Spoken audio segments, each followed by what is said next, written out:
Welcome to the Horror Hangout, a podcast where film fans watch the best and worst horror movies of all time, sometimes TV shows, and talk about them. My name is Ben Errington, and I'm joined by regular co-host, Mr. Andy Conduit Turner. Hello, Ben, and indeed everybody, including the operators of the bonus ode klaxon. We're here again for a special bonus Yeah, episode. operators of the bonus ode klaxon. Get your bonus ode finger at the ready to press the klaxon. Do we even have an official klaxon? Yeah, we've got like a little jingle bit. That's already happened. It's already come and gone. Yeah, it's already gone. The klaxon's gone off. But if you've got your own at home, press it now. Press it right now. If you're watching this on YouTube, please be aware of Andy's tall hair today. It's incredibly tall. I'd say it's got a good, maybe 3.5 inches going on. What do you reckon? It's not for me to say, Ben. That the measurement. It's not for me to say. Not for me to say. No, it's fine to say. I mean, we've all measured it, right? Our hair. Yeah, yes, I'm desperate to get on some roller coasters that I'm not quite big enough for. Yeah. I'd Go say with like a little dog. Punks, they could go on roller coasters from the age of like 7 Yeah, exactly. with the old giant mohawk. Big What a great look. We are doing a bonus ode all about the Last of Us TV show, which recently finished airing, like its first series / season, depending on how you like to say those things. I feel like season is something that's far. I mean, we say that now, don't you? I usually only say series if it's like, I don't know, have I got news for you or something. Season is everything else. Like entertainment and drama. And I tell you what, The Last of Us, see that little bit of fun japes we had at the beginning about how tall people's hair. Don't have any of that in that world. You know why? Even though people do sometimes have tall hair in that world, it's all very serious and sad, isn't it? It's all incredibly serious and sad. Does anyone have any tall hair? I feel like everyone's hair is greasy and lackluster and just hanging by the sides of their head. No conditioner, I guess, in the I grim tell you survivalist what, world of the future. as a bald man, I'm well ready for the apocalypse because no conditioner, I don't care. No hair straighteners, don't care. Don't need a hair dryer. It's fine. You know, I'm gonna survive. And it's not really going to grow either. So, you could shave your head, but it would grow back. You'd have to shave it again. Me, I'd be kind of all right. Although it would grow around the back and sides, I think, like a skullet. Yeah. A couple of years in the apocalypse, not like a monk. I'll tell you what, though, if I had a skullet, I would definitely be a Last of Us villain. Yeah. You Yeah. would be chosen as what faction you were going to join based Based on the on, hair based on the hair you could grow. I reckon so. So I was thinking earlier, have we ever covered a TV show on like the regular episode format? I think me and Luke did cover series maybe two of Stranger Things. Yeah. Back when I don't know why we why we didn't do 3 and 4. That's right. That's how many. Just talked about them in the news. I think back in those days, the news section was a little bit leaner, right? Yeah, it was much more lean. You look back at the episode. Up chatting on all the time. Blooming hell. Yeah, sometimes we go past an hour before we even discuss the film of the week, that's fine. I feel like we're providing the content in, and then people seem to enjoy it. Plus, as I mentioned before, stick time codes in the audio. So, if people are like, I ain't interested in the horror news, I'm not interested in what we've been watching, I want to get right to the crux of it, which is exactly what we're going to do with this episode, right? Yeah, straight to it. Just as a little one, as this is behind the Patreon wall.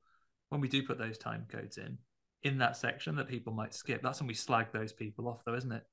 So if you worry that we might be slagging you off, listener, the only way you can find out if we are or not is if you listen to the whole thing, innit?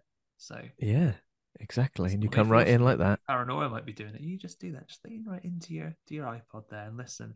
Fucking have to. Lean right into your iPod Classic, where you've downloaded the podcast directly onto the hard drive, and you listen when we say, "Get a fucking new iPod, or an iPad."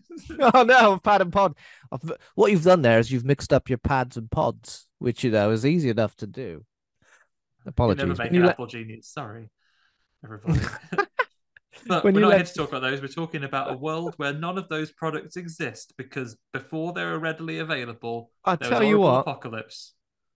iPod Classic would still exist in this world, 100%. If it had come out by this point, it would survive on the same battery charge as well. You turn it on, all the songs would still be there.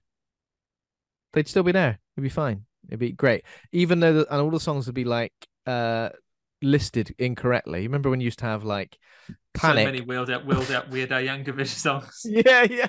Panic, exclamation mark at the disco. Then another one, Panic, no exclamation mark at the disco.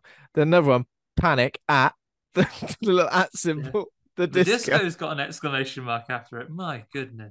God, I don't know where we're coming and going. I You just want to know, listen to All Right, old Sins Not timey people Tragedies. thought they grew up in the Wild West. We grew up in it, really. That kind of It's that kind true. of stuff. It's true. I mean, you didn't have to worry about maybe getting shot or getting any kind of terrible lurgy, respiratory disease. Well, you still have to worry about that, but you do have to worry about accidentally listening to an album in the wrong order, Yeah. which is very stressful, especially when one song fades out and then the other song perfectly fades in and then it cuts just to something completely different. You're thrown off for the whole day. These are difficult times we lived in, almost as difficult as those lived in by those in The Last of Us. You Have you keep got trying to the segue me into the actual conversation about the TV show, and I'm just not letting you. I'm just not letting it happen. What I want to say is, I'm joking. Okay. So obviously, The Last of Us, yeah, we've mentioned it loads on the show in terms of news and what we've been watching. But we've always said we're going to save our thoughts for this very bonus episode. So The Last of Us is an American post-apocalyptic drama television series created by Craig Mazin and Neil Druckmann for HBO. It's based on the 2013 video game developed by Naughty Dog. Now, the series is set in 2023, which is 20 years into a pandemic caused by a mass fungal infection, which causes its hosts to transform into zombie-like creatures and collapses society. So the series follows Joel, played by Pedro Pascal, a smuggler tasked with escorting the immune teenager Ellie, played by Bella Ramsey, across a post-apocalyptic United States. Now, of course, we will go into the cast as well, but I'll just mention the game. So, obviously, the game came out in 2013, and it was also like 20 years into the same apocalypse. So, I think it kicked off in maybe, I guess, 1993. Is that right? Sounds about right. Is that when it kicked off? 1993. Would they have got to see Jurassic Park or not? Oh, If they interesting didn't, those question. Oh, I mushrooms think got it an happened awful in lot it to happened answer in for. it happened in autumn, I believe. It happened in fall.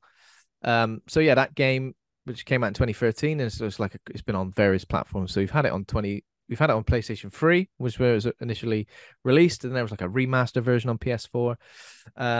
Then it got like remade very, very recently, taking advantage of the PS5's graphical capabilities. So essentially, when Last of Us 2 came out, they went, "This looks pretty good. Let's make Last of Us 1, but using a lot of the same like gameplay Same stuff and assets and the same same assets and all that stuff." same Yeah, engines and so on. I've heard apparently like it sold loads because of the TV show again. So it's kind of crazy. It's one of these games that I guess similar to Grand Theft Auto, which seems to be so popular that it lasts like 3 consoles, which is kind of crazy when you think about it. When you think about it, there have only been 5 PlayStations since like what, 95, 96. Yeah. But some of these games have been on PlayStation 3, 4, They're and on 5. 60% of the PlayStation. That's insane. Like just one game as well, not like a sequel or anything, just one game. Um, and what's quite interesting, I guess, today is the fact that we're going to talk about the adaptation or the TV show, the adaptation of the games.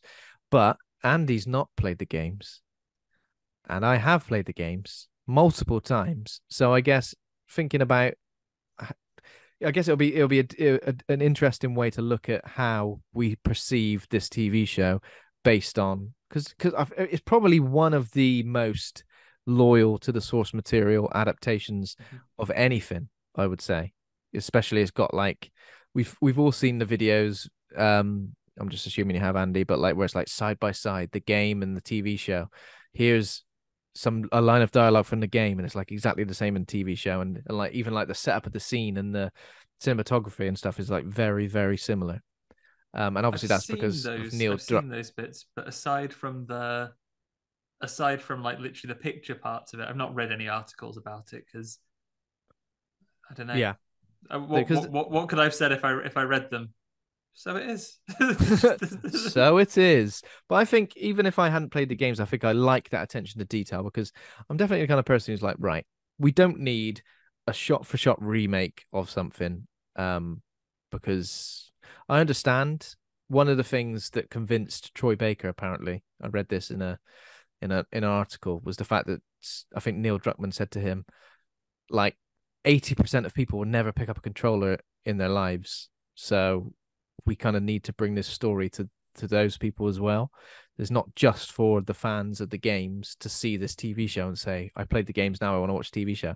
It is also for a whole new audience to sort of witness this story, which is a great story and such a well written and well Yeah. told story because, and I think that's why a lot of the game gameplay elements translate so well to the TV show because it is so well written, it's so cinematic that some things you just don't need to change. It's like, okay, this is incredibly impactful. What are we going to do to make it better for a TV show? And it's like, well, nothing. You don't really need to do anything. Maybe everything that builds up to that can be slightly different, but this iconic moment, for example, there will be spoilers obviously for the show. For example, a certain moment with a giraffe, um, which they could have changed it in so many different ways. They could have had them walking up to the giraffe rather than feeding it from a sort of like balcony ledge. Um, just so many things, and also the soundtrack is so similar to the game as well. And a lot of the soundtrack moments or those little how do you describe just a little cues? I guess that's correct. Yeah, just little audio cues, little There's little stings audio of cues, music. and so it's Gustavo Santo. Sorry, yawning as I said it. Apologies, Gustavo. Gustavo Santaolalla did the soundtrack, and it's like, oh, it is perfect. But also the soundtrack, it works so well with a lot of the emotional beats and emotional moments, and the fact that they've managed to translate those almost perfectly to the TV show is great. I think we've discussed video game to film adaptations before, Resident Evil, Silent Hill. Um, I think Silent Hill did a all right job of translating Mm-hmm. the game to TV show. Um, but yeah, most of the others aren't anywhere near as accomplished as this, and I think that's because the creative team behind it obviously are involved with the game. Neil Druckmann obviously involved with the game, and they understand the game and they understand the audience and they understand the story and the characters as well. And also, it's a joint production by Sony Pictures Television, PlayStation Productions, Naughty Dog. Like they're all involved in some way. So it's not like they've just gone, here's the story of The Last of Us. Please take it away and do whatever the hell you want with it. They've kind of gone, right, we need this, we want this. And I did watch the making of documentary. It came out after episode 9, and yeah, just the care and attention they seem to take with every little detail and the things they go, right, we're going to check, because they did change quite a huge part of the game, which was the fungal infection, the quadris, how do you say it? Cordyceps. Cordyceps is very, very different. It behaves in a complete different way, and they've even added like some extra elements to it that weren't present in the game, that kind of make it in a way kind of scarier. But some people might be like, "Hey, that's completely not needed because in the game it worked perfectly well." But they've kind of added this extra element, and it's like, okay, I'm completely happy with that. Yeah. Um, I and I, think having like a creative team that really cares about the IP, like you already pointed out, understands the audience is a really crucial part to the success here. But also, like Mhm. I think just the steps forward that have been taken in narrative creation in video games to begin with, the level of attention they can, and like for me, I'm incredibly excited for some more video game properties that we've got coming out now of all tones. I'm very happy to say The Last of Us. I don't think it's been any secret when we mentioned it in the news. I think we both enjoyed it an awful lot. But not the only video game property that is going. That is, we're now seeing these things more successfully translated. Like the Mario movie, people seem to be quite excited for. Mhm. Sonic the Hedgehog, like after a bit of a graphical overhaul, was incredibly sweet and lots Yeah. of fun. Detective Pikachu did very well. What have we got on the horizon? Sony Pictures are knocking out all sorts between a Gran Turismo and all that other stuff that they've got on the books. We getting a Metal Gear at some point, right? Yeah, I think a director has been attached to that for a while. I don't know if it's definitely going to be a TV show or a film. And I mean, we'd all love Hideo Kojima to go, I'm going to direct a bloody film, you know? We'd love that. But um, I think it's on the horizon. But yeah, I think in terms of media and properties, like people are taking video games as seriously as they should be taken. And I think it's just because, you know, the generations of people who are now filmmakers and stuff have grown up with these games, whereas Yeah. perhaps the generation before grew up with games, you know, on different consoles. So they're like, well, Snakes and ladders, hungry, hungry snakes hippos, and bloody battleship. ladders, Pong. Yeah, Who's gonna make a Pong film? Someone would. Um, yeah, but yeah, so I think that everyone takes video games seriously as a yeah. I think means you're of right. telling Growing stories. growing up with them is a huge thing, and also, let's face it, they need more things to tap because most of the books have been done. Comics, Yeah, they're burning through comic stories faster than they can write them. yeah. They're going, what character are we gonna develop into a film this time? This character no one's heard of. What? Exactly. Yeah. So you need that rich seam of content that comes from video games. I am delighted. I'm looking forward to Bubble Bobble, Wonder Boy, The Dragon's Trap. I'm looking forward to all these bad boys coming out in the years to come in a golden age that will never end. Well, you But think like where to start? you develop like with a great game when it comes to great characters and just a great concept and like the world building's outstanding. Once you've got that down, like that's it. Like obviously there's going to be a Fallout TV show, isn't there? And Fallout doesn't necessarily follow a really strict narrative like The Last of Us. So if that's a success, like the possibilities are essentially endless. Mm-hmm. Um, you know, like telling like anthology pieces, telling stories from different characters' point of views, loads of stuff like that. Um, yeah, it's amazing. It's super, super exciting. And you know, in terms of, I think we mentioned this in the in our most recent episode about Terrified. Um, I think we mentioned that Resident Evil. You know, we've probably had enough adaptations for a while now. Um, so something Just give us a really good one. some things might take a back seat while other things take a, you know, I think I mentioned this, and especially with the release of Resident Evil 4, Resi fans are eating good. So, you know, other things, I know Silent Hill's getting TV show, film, more games. And I think, I don't want to get ahead of myself, but I think based on the success of the TV show, there's gonna be a Last of Us 3, surely. Or they're gonna do something else, surely. Yeah, I expect they will because imagine quite a lot of the people involved do enjoy money and they're probably going to get the freedom and time to do it well as well. So Yeah. seems like a fairly good slam dunk if they can avoid the pressure to have to do it outside of time zones that they're comfortable with, then I Mm. think it could be a real success. Didn't we hear that like The Last of Us, one of the episodes or some of the episodes ended up drawing a bigger audience than the Game of Thrones spin-off, which is called House of the Yeah, Dragon. House of the Dragon. That was one of the big things that the clickbaity articles. Tell you what, Ben, I'll pull my soapbox out real quickly. That's one of three things that are annoying me more than they should in the world at the moment. There are three types of articles that have me consistently hovering over unfollowing a lot of, I would say, main. They are still niche media outlets, but I'm talking about your big, your big entertainment outlets still. That your IGNs, your your big film outlets as well. But the Hmm. things that I'm growing more and more intolerant towards. One, headlines, which is how X property made more money than Y property. I don't Yeah. care. I don't care. I care if they were successful or not, or they found an audience, but I don't care what was the biggest selling thing. I don't care which particular group of millionaires earned more money than this other group of millionaires.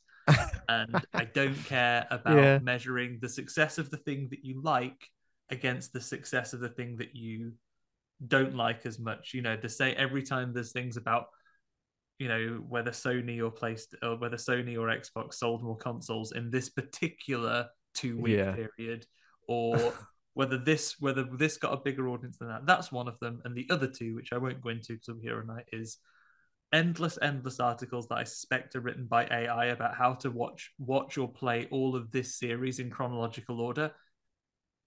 Things are numbered. Fuck off. Like Things are numbered, yeah. use a basic bit of common sense. So how to Started do with this in episode one chronological and order? immediately gone into episode 6. That's incorrect. Yeah. Oh well, actually, yeah. I hate those. Not interested in that. And I'm I saying that I think, can't remember the third thing that I was furious about. Oh no, that Last of Us. This is very specifically guilty. This one articles which are things that could have been but weren't, and then oh yeah, read as entirely fabricated. I think when this series ended, there were loads of articles about The Last of Us almost ended very differently, actually. And then yeah, the story inside is, yeah, it didn't actually. So they had another idea that they didn't use, and that's why it is as it was. yeah. I know what you mean. I hate that. I usually go to the comments and look at the first like 5 comments to see what the crux of it is before I give it a click. I think Yeah. the only thing that's interesting about, and the only reason I think I brought it up about The Last of Us having a viewership more than House of the Dragon is just trying to establish it as like, in terms of like a piece of media or like a piece of mainstream media, the fact that it's sort of able to surpass something that's already got an established viewership that's been going on for years and years as a spin-off is like one of the most popular uh TV shows ever, and the fact that this is an adaptation of a video game, which I think a lot of people, some people would scoff at. Like, I think there's a certain audience who would switch on Game of Thrones and just watch it and binge it and enjoy it, but there's a certain audience who would go, "What's The Last of Us about? Oh, it's based on a video game. Not interested." There are definitely there. I think there's definitely a crossover. So the fact that it's still managed to get such a huge viewership for me, I think it's just it just goes to show that obviously The Last of Us Oh, that's true. as a media property should be taken extremely seriously, and which is why I would say that The Last of Us 3 probably should happen because, as you mentioned, they like money. And you're not going to make any more money than you will off the back of 2 successful games and now a successful TV show. Maybe even a series 2 of a successful TV show before a third game comes out. Yeah. Yeah, that's true. I will give them that it does show that it's audiences. I guess it entirely depends on the tone that you read it of. If it's like, sorry, Yeah, yeah, yeah. hashtag Game of Thrones is over party, Yeah, Game of which is Thrones is fine. Like, finished. yeah, I gave up watching Game of Thrones season 4, something like that. But if you think about Yeah. it, that was the sweetheart for niche content. In years gone by when Game of Thrones came on, oh look at this. This is about like your Dungeons and Dragons stuff. This has got Mm. your your fantasy and things like that. Except now everyone's watching it because it's got boobs and willies in it, and people have sex and tell each other to It's piss got off. what? It's got Moves and Willies in it. Bloody hell. Switch Yes, it off. I would never watch that. but then they Um, come on, we'll watch it after the kids gone to bed. Stick that on, see if some kiddie gets pushed out a window oh yeah, by that's by good. a couple of incest Don't even fellas. die. Get in. Don't even die. What a legend. I think also The Last of Us has done well because we've hit the sweet spot of Pedro Pascal fandom like going off. Obviously off the basis of things, obviously The Mandalorian and various other things he's been in movies such as The Unbearable Weight with Nicolas Cage, which is getting memed hard at the moment. I think we've just hit the zeit hit the zeitgeist. Is that a thing? Can I say that? Does that make sense? It's What's the the zeitgeist. zeitgeist? I guess depends what you follow it up with. I'm just saying words here. Hit the zeitgeist of Pedro Pascal popularity. Maybe the apex. The apex. We'll go for that. Thank you, Andy. That's what I've got you on. That's what I've got you on hand. That's why you're That's why good I'm at editing around. stuff, and I just throw shit at the wall. Um, you're the one who refines it, and obviously Bella Ramsey as well, who is a recognizable face because she was popular in Game of Thrones. Game of Thrones before it was crap and we didn't like it anymore, Before it and was crap now and it didn't get already anyone watching it. And I think also that like both Pedro and Bella, in terms of their popularity based on the promotion they've been doing for this show as well, based on their appearances on TV shows and all the behind the scenes stuff and all these little skits that I've seen them do. Obviously, Pedro Pascal was on SNL. Um, it goes to show that having 2 incredibly charismatic leads, both in and out of the show, both in acting mode and in normal mode, just normal mode, chilling mode, is great, and it does a lot. It does a lot for a show. yeah, I think they have. They've carried it really well. I like that. You know what? I'm a big fan of the way they've released it. It was kind of nice to have this weekly drip of episodes rather than cool binge it in a week, spoiled instantly. No, it was nice to Yeah. have this little feed of it Yeah, going definitely. Because that gives people the through. option, doesn't it? If people do want to binge it, they can just wait. Um, and if people want to take it week by week, then they can. And I think it kind of made it feel like I enjoyed waiting until obviously it aired it on a like Sunday night in America, didn't it? And Yeah, we kind of in the UK here we got it on a Monday. you could. Um, I think it ran on Sky. Like if it it did, ran on yeah, the it channels did. that like it was like on at 2 in the morning. So I guess you could Yeah. have set your TiVo box to do that, or you can just watch it on So tele I enjoyed actually later. watching it on TV during the 9 p.m. slot. Um, it did cross over when we tend to record this podcast, but when when it didn't, I liked watching it on that 9 p.m. slot.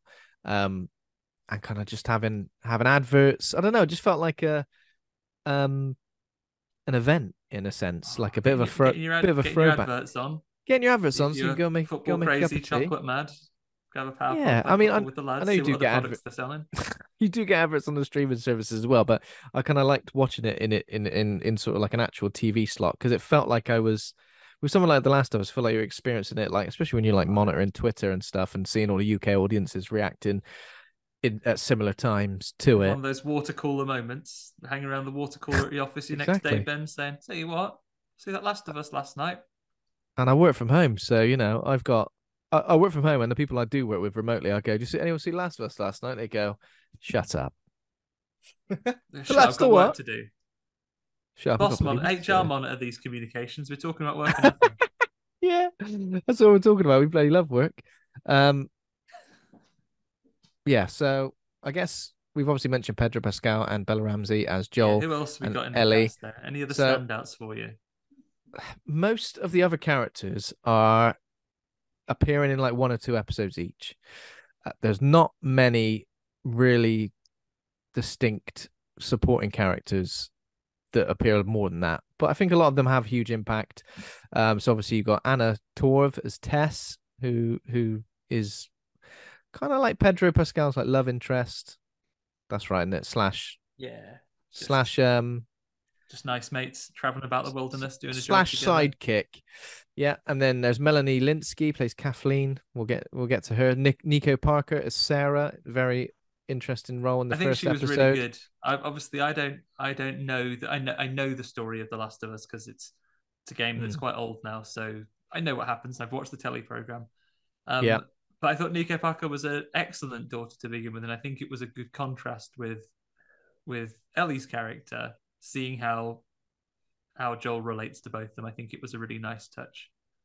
yeah, definitely. I agree. Do you get to see Um, do you get to see that much of Sarah in the original? Is it do you get some yeah, bits of her going off and pretty doing some much stuff on her own? exactly the same sort of thing. And I think, and you do actually play as Sarah before you play as Joel. You're kind of like wandering around your house at night.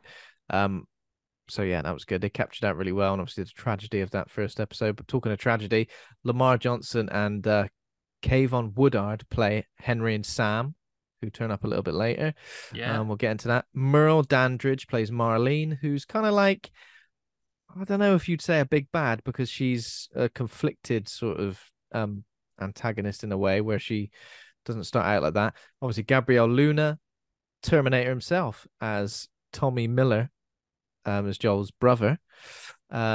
Storm Reed plays Riley Abel, so she's a friend of Ellie's, and she's obviously got a very interesting role. You do get Ashley Johnson, who voiced Ellie in the games, and Troy Baker, who voiced Joel in the games. Um, they get a role each. Ashley plays Ellie's mum, Anna, which is a really nice touch, I believe. And Troy Baker plays a character called James, who turns up in the same episode as an actor called Scott Shepherd, who plays David, who's kind of like a preacher slash definite wrong.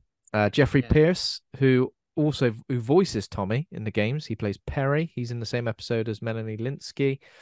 And then of course one of the big episodes it stars Nick Offerman as Bill, and who's the other guy? So the list has literally ended at that particular moment. Nick Offerman is plays against Murray Bartlett as Frank. That's correct. Yeah. So obviously Yeah, that is an episode which I think obviously got a lot of attention for good reason. It did get, unfortunately, did get some negative attention as well because people are idiots and people are douchebags. Um, and it does elaborate on something that was only kind of hinted at towards in the games, and I think it just does a really good job. And I think this is one things I'd say the about the TV show as a whole. It does a really good job of like fleshing out the areas that perhaps needed to be fleshed out from the games. Whereas in the games, it's easy to be a bit blinkered to the world around you. You're kind of just Joel and Ellie, Joel and Ellie, Joel and Ellie all the way. yeah. What Fair enough. collectibles can I find? Come on, gotta I got to go. get some scissors and I got to sellotape it to an axe handle so I can. Oh, Got to do some um, crafting. Yeah, yeah. Sometimes the gameplay elements can, depending on the mood when you're playing. And this is probably one of the reasons why I've not got round to playing The Last of Us is that last few years, I would say, most of my gaming time, very disrespectful, Ben. I'm sorry, not respecting the art form, but quite often I'll play a video game with the sound off, listening to a hmm. podcast. Like Okay. it's it's like, that's All probably the what I video should game be. Foley artists have just Yeah, died a or death. video, other video. Yeah, I'm so sorry, guys, and that's why I wouldn't want to play this with the sound off. But got a lot of content to absorb, Ben. Like, so quite often I will play a Final Fantasy Strangers of Paradise, which has Yeah, awful catchphrases being spouted with the sound off, so it doesn't matter. So in many ways, it's improved my experience with games that have been criticized in those areas. yeah, But I haven't um, dived into this that would require my fuller full attention. But I attention. Yeah, will. But I will. I'm but going to do this. I'm going to do God of War, finish Ratchet and Clank. What a time. you could probably have it on mute where you're a lot of the gameplay moments and just I mean, actually just, not probably not The Last of Us. There's a lot of interactions between Joel and Ellie that kind yeah, of enhance that connection, and I think that really works well in the TV show as well. Like their connection, their banter, and the fact that it takes place like it goes, oh, here's a jump of like however many months. Like it's easy for you to understand how their relationship has grown rather than just go, oh, loads of months have gone and now they're friends. Now they really like each other. Whereas before it was a bit bit tense. iffy, wasn't it? Yeah. But I think you understand the difference in it, and you kind of warm to both of the characters along with. So you warm to Joel along with Ellie, and you warm to Ellie along with Joel. It's kind of like you understand because you understand their past in a way, even though Ellie's is revealed more slowly, whereas Joel's is front and center from episode one. Um, you kind of understand their past, and that in itself helps the characters grow. But yeah, I think all the supporting characters. It's a shame that most of them come and go. One episode, two episodes. There's not like a. That's the thing though. The Fireflies was like the. It's weird because they're not essentially like a big evil corporation that are coming for Ellie. It's kind of like everything and everyone's conflicted in their moral standpoint of what should happen in this post-apocalyptic world. Fine, some Yeah. people are fine. Some people are cannibals. Oh my god, that's obviously awful. Other people just kind of fighting to survive in the same way we're supposed to believe that's what Joel's been doing for all these years before he met Ellie. There's always hints to like he's done some terrible things. He's just straight up murdered people, and we do see him take that role at some point in the last episode in Look for the Light. He straight up gets a kill streak going on, you know? Yeah. So we understand that this person's capable of killing people, but we're supposed to go, but of all the evils out there, he's the the lesser of all the evils. But is he? Because from we see it from other people's point of view. The guy who's with a little girl came through here and murdered like two or three people. What a fucker. We're gonna go and have to hunt him down Oh, and I don't kill know. him. I think if you're a preacher that slaps little girls and That's feeds fine. people, I That's think you're fine. still the bad guy. It's like that. It's like that. It's like the Richard Herring joke. Who's the real bad guy in this one? Yeah. Ben Arrington. Is it the man who feeds his family with the corpses of humans and slaps people about with like a religious sort of indoctrination, or is it the businessman in his suit and tie? It's the Yeah. it's the first one, isn't it? This is the first one. This is a real bad guy.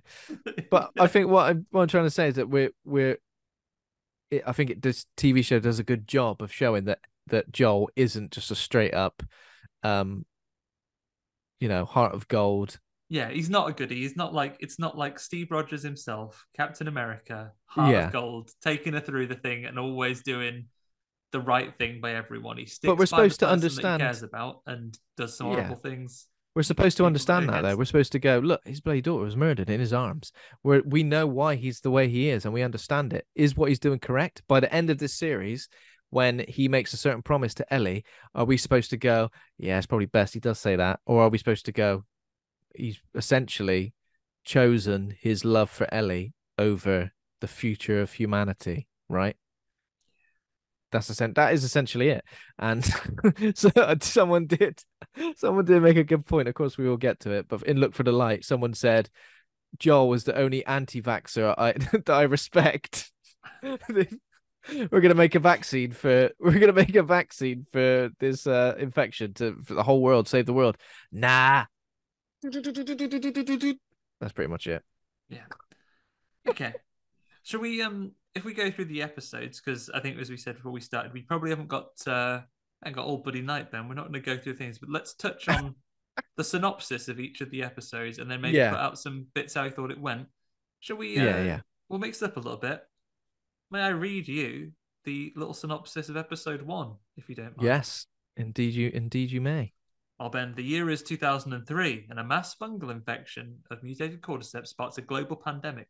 Joel flees with his daughter Sarah and his brother Tommy from their Texas home. Sarah is killed by a soldier. 20 years later, Joel lives in quarantine zone QZ in Boston, Massachusetts, with the run by Federer, working as a smuggler with his partner Tess. When Tommy fails to contact them from Wyoming to pay a local dealer for a car battery, he scams themselves into the Fireflies, a rebel group that opposes Federer. Um, Basically, this comes through, and he begs him to take a teenager named Ellie to the Massachusetts safe house in exchange for a working truck. On the way out of the city, Ellie tests were positive, and they kill him and make their escape, as she claims to be immune. She's only bloody immune. A We'll lot talk to about take in on this first episode, right? Is this one longer than the others? this one's longer. Yeah, I think it was like an hour and A feature length episode. yeah, it was like an hour and a half. I think maybe a little bit longer. So what's it really interesting here is that they establish the infection.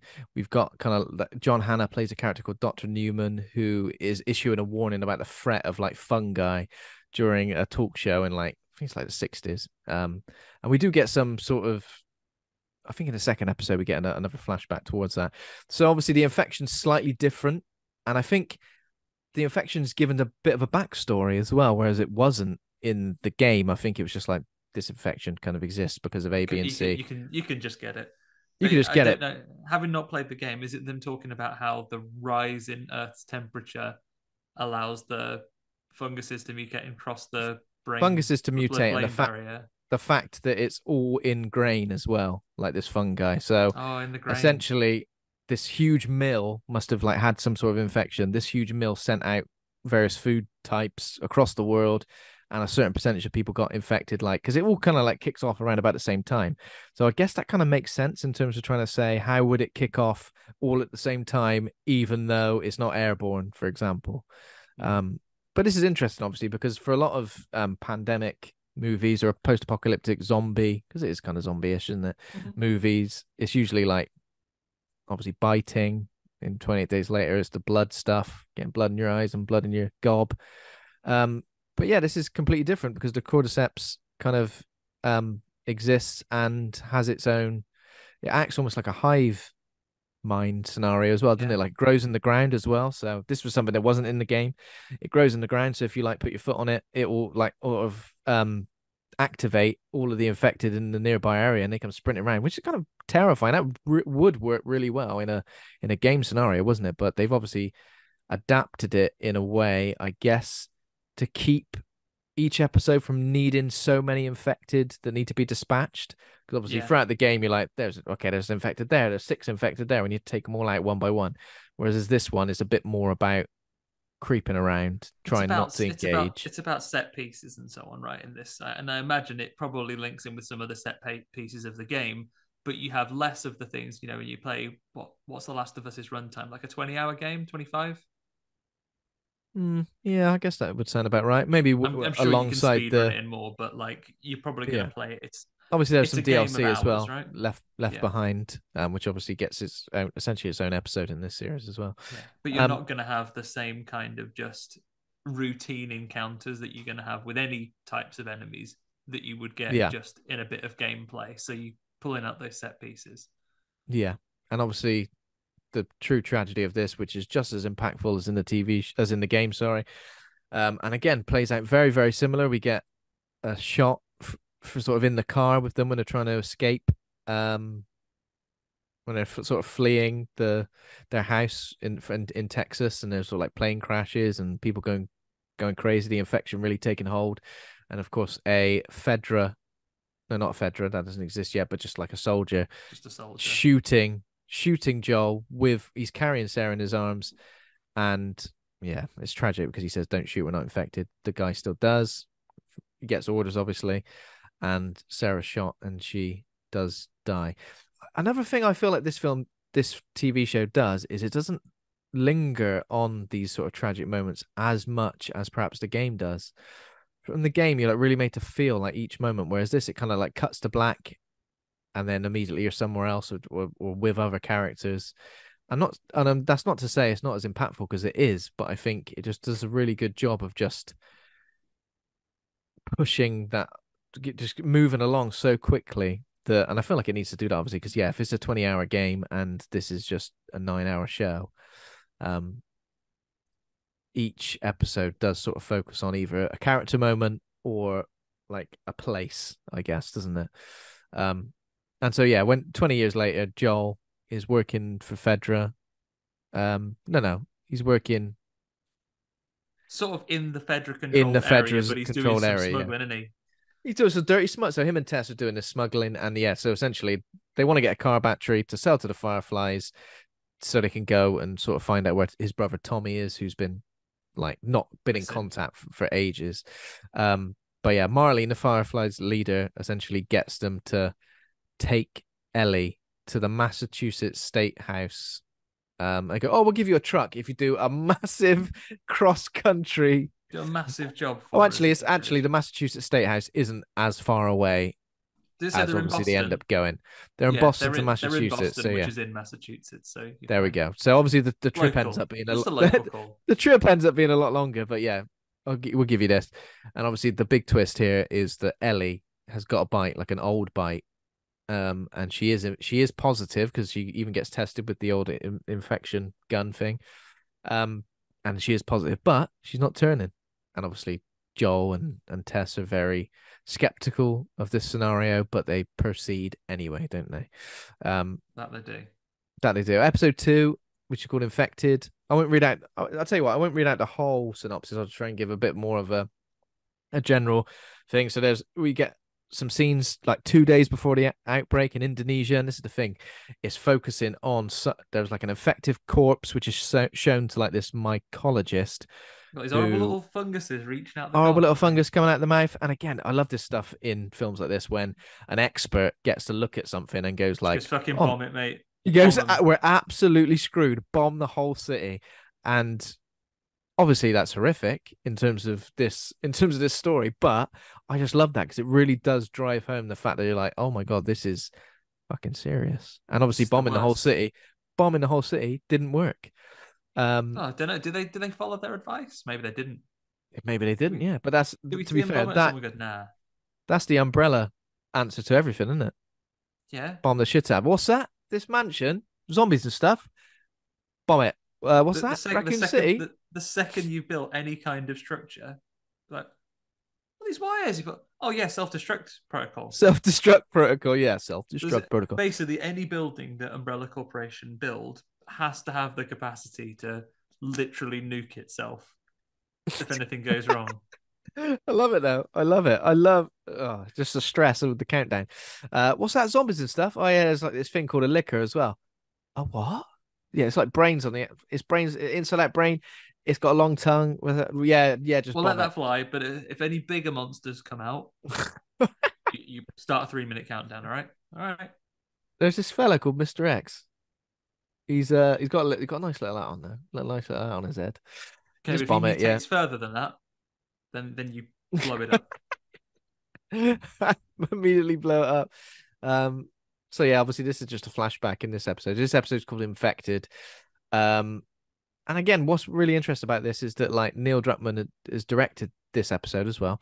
He wrote episode 1, co-wrote it with Craig Mazin, and then Craig Mazin like wrote the rest of them, apart from Left Behind, which is written by Neil Druckmann. So like ever present, essentially, the original creators of the game, ever present through each episode, even when it like strays off the beaten path a little bit. Um, That's so yeah, good. I like to essentially, see it. I love to see it. But I like a big proponent of. I always talk about it.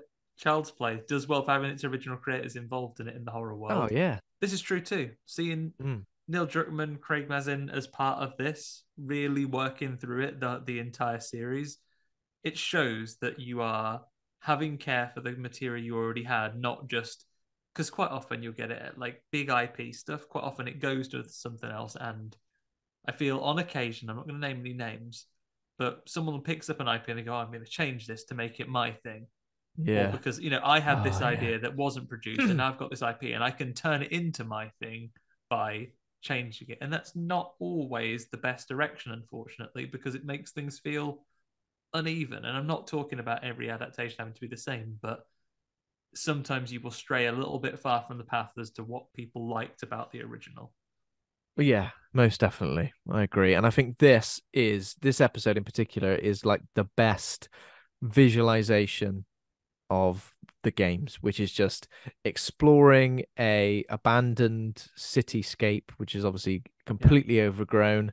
Um, nature has taken it back, but also not knowing where the threats are. The threats are like around every corner, essentially, and we're very, very slowly introduced to this, like while we're getting to know the characters of Tess and Joel and Ellie all at the same time.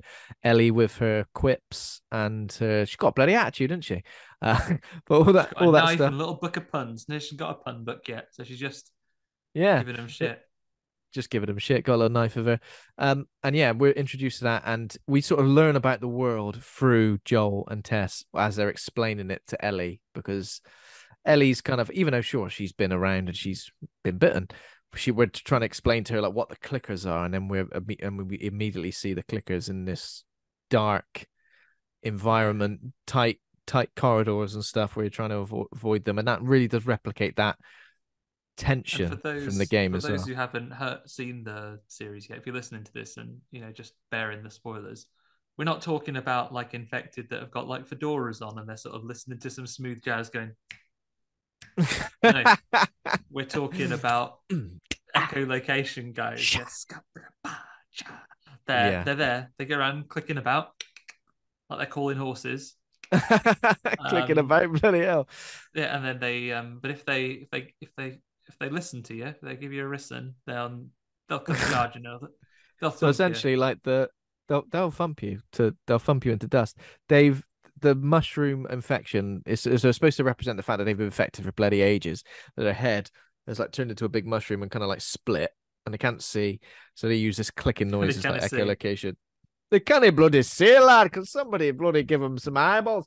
And I think a lot of this stuff is practical effects as well. Yeah, So it looks really good, and like the physical nature of the actors playing the infected as well is great. They're very jolty and I think that's what's different from zombies. They're we've seen that with zombies as well, but like this is, you know, when you see the really infected zombies in zombie TV shows and zombie movies, that's kind of the bit where you're like, oh Jesus Christ, look at that one. That was horrific. Jaw hanging off he's and right, that. poorly. Look at him. He's right poorly. But with this one, it's just all this horrible mushroom stuff, bloaty stuff, and we will get to the bloaty as well.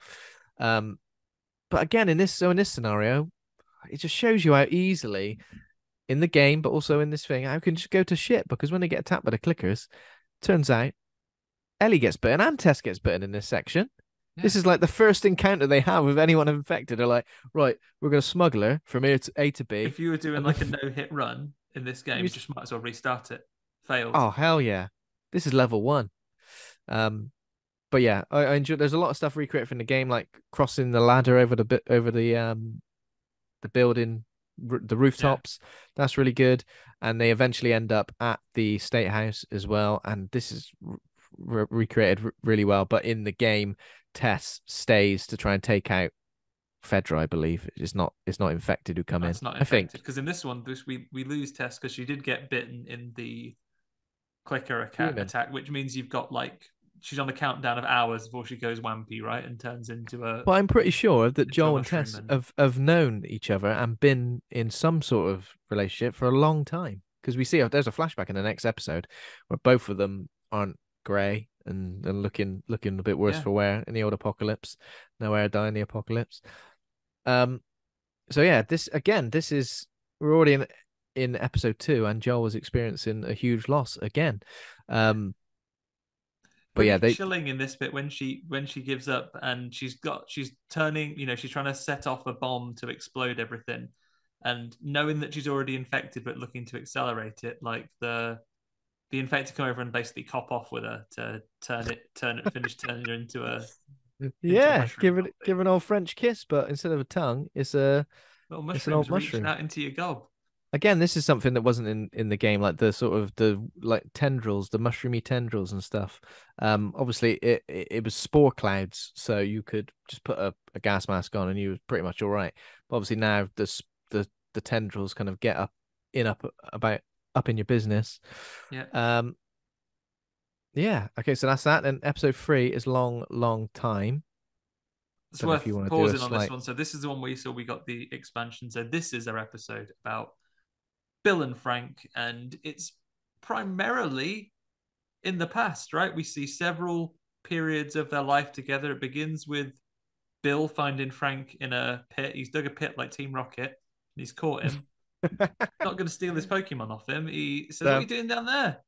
And he comes and lets in. They bond over a bit of the piano, and they get together. Both lonely guys, and the first person they've met they actually get on with, and it kind of overcomes Bill's like paranoia really for seeing other people, and he Yeah. says you can stay for a couple of days, and then obviously they spend years together. We keep Ah, seeing like flashes of their lives together. It's I so don't good.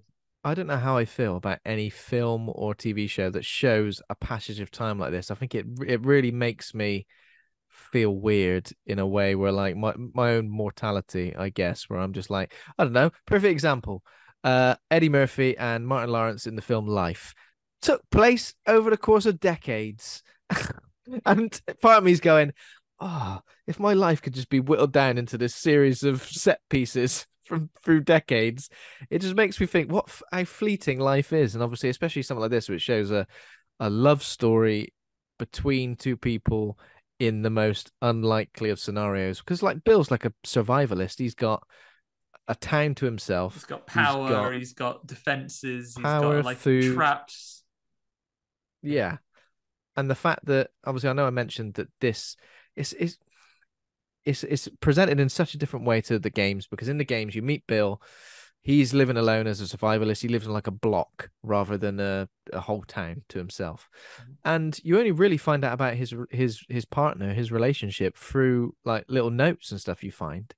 And it's tragic because in the end you find his partner like has hung themselves, and but like pretty much a skeleton if I remember correctly. So they've been there for ages. And you do kind of mention it to Bill, I think, but he's almost like in denial about it, as far as I remember. So it's almost Okay, like so it a feels like story. they've kind of tied up their character a little bit more in this one.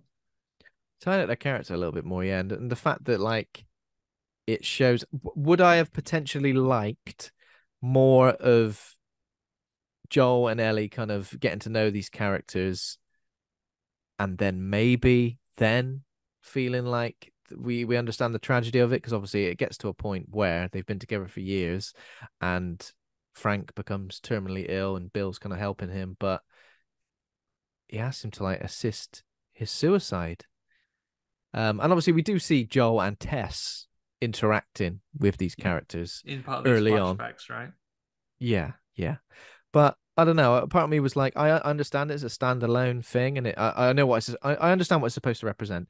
It's supposed to represent this thing that like love's going to flourish regardless of the situation, the scenario. Like the apocalypse has essentially happened, but people are still banding together and living their lives, essentially, like Yeah. living their lives and experiencing food, music, um, all the things that life should be about, but they're experiencing it whilst the world has ended in a way. Um, but yeah, I don't know. I feel like the feeling the true nature of that tragedy.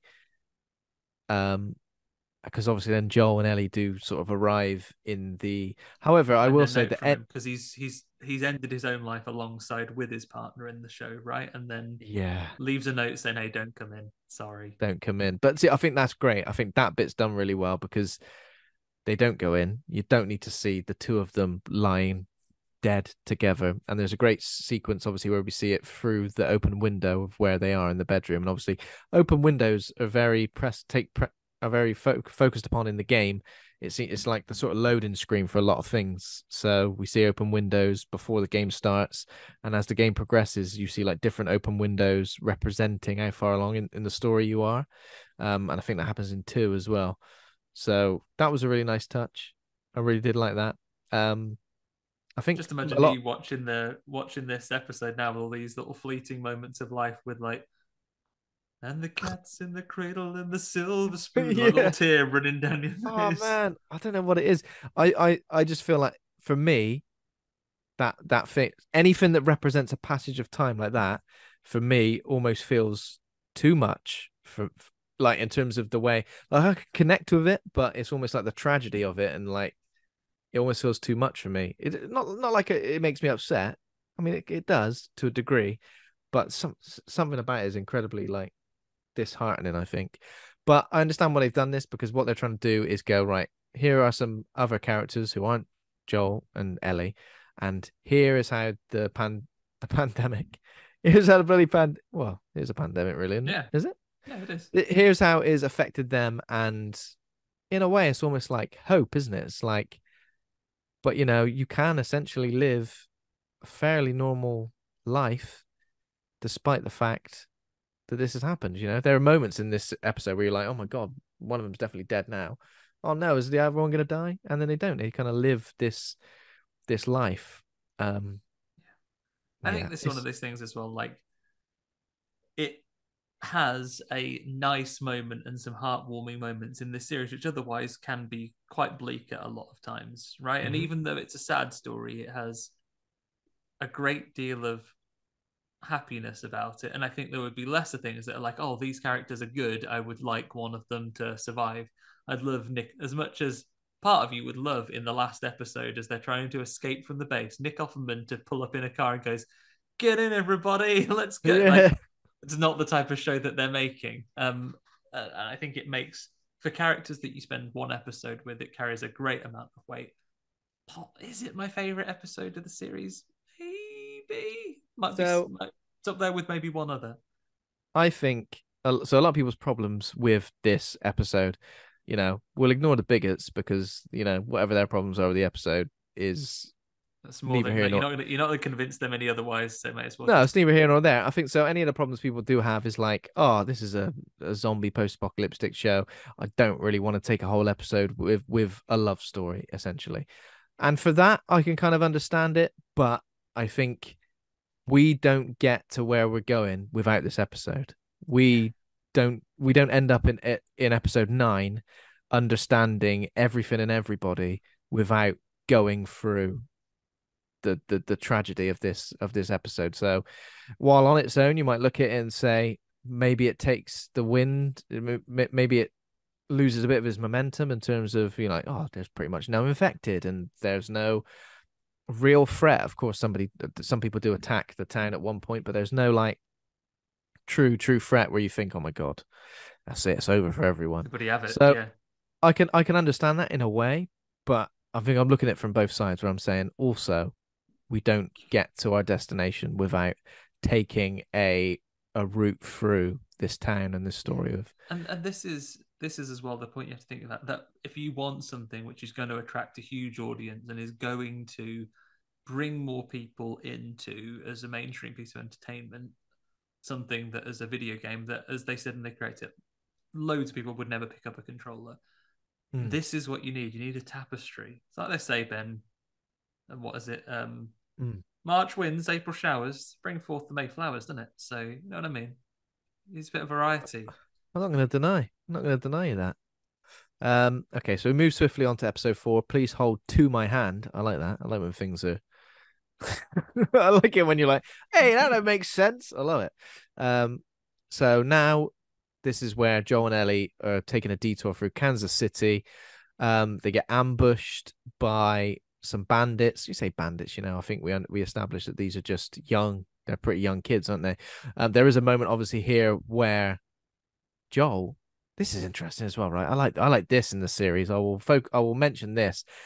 Joel is very human in this. He's not like a huge tank of a man like in the games where you're just like essentially he's fucking everybody up. He's smashing people's heads in.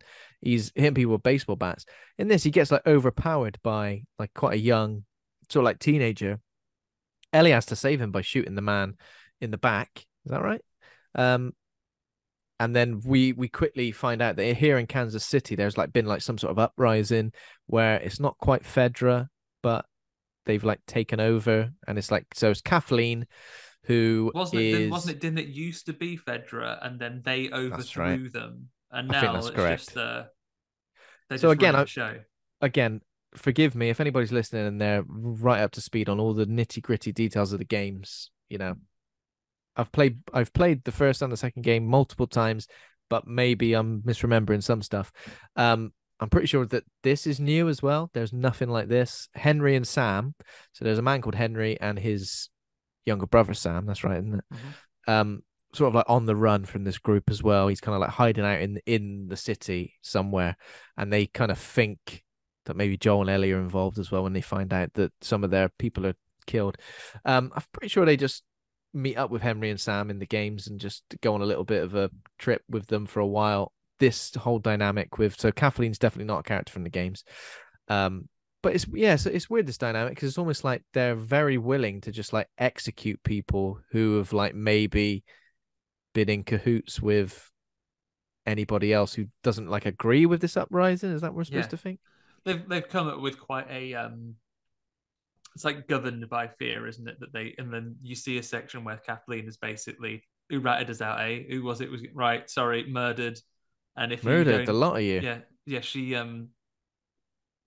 rules through fear. Does Kathleen? It probably makes sense, Ben, if we because this is two very tightly knit episodes at this point, 4 and 5.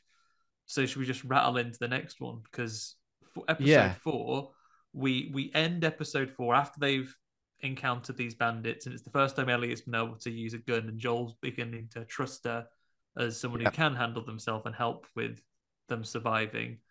They go to sleep and Oh, they they're having a wake little. up. So they have been bonding via the Yeah, pun book here, and even as they go to sleep, she he gets says, "Go Joel on, to give us some puns." laugh. Yeah, so Yeah, so he laughs, and you sort of understand that like this is the thing. This relationship is very complex, and it goes in a lot of different directions in the first game and in the second game. But in this one, it is like she is. Maybe it's a bit straightforward to say she's becoming a replacement for his daughter Sarah, but I think for the first time he's opened himself back up to those parental feelings. Like mm-hmm. he's closed himself off from them for so long, for 20 years, and now finally someone is here to maybe start to open himself back up to that, That's right. which And obviously then he's finding difficult to deal with, but also yeah, so Henry and Sam kind of hold them up at gunpoint at the end of one episode, and we roll straight into the other, which shows them yeah. coming up with a truce. Ellie So gets that on very well with little boy Sam, and they're looking for the plans to escape from the city.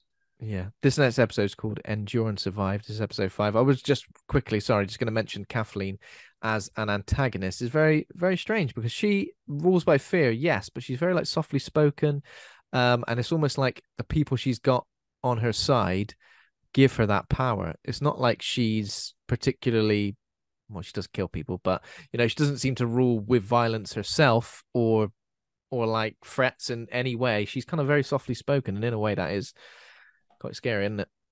Yeah, she is. Yeah, she kind of maybe isn't always the one carrying out the physical violence, but is the one that it makes those decisions, the brutal decisions to like, right, finish this person off, kill off this person. Like she makes those calls incredibly ruthlessly. I think which Mhm. makes her like a very effective like antagonist character here. And I was mistaken. I just had to check, like when your memory puts character in there, it immediately placed her as the lady who is the sheriff in the first series of Fargo, but it's not Yeah, her. it's not the same.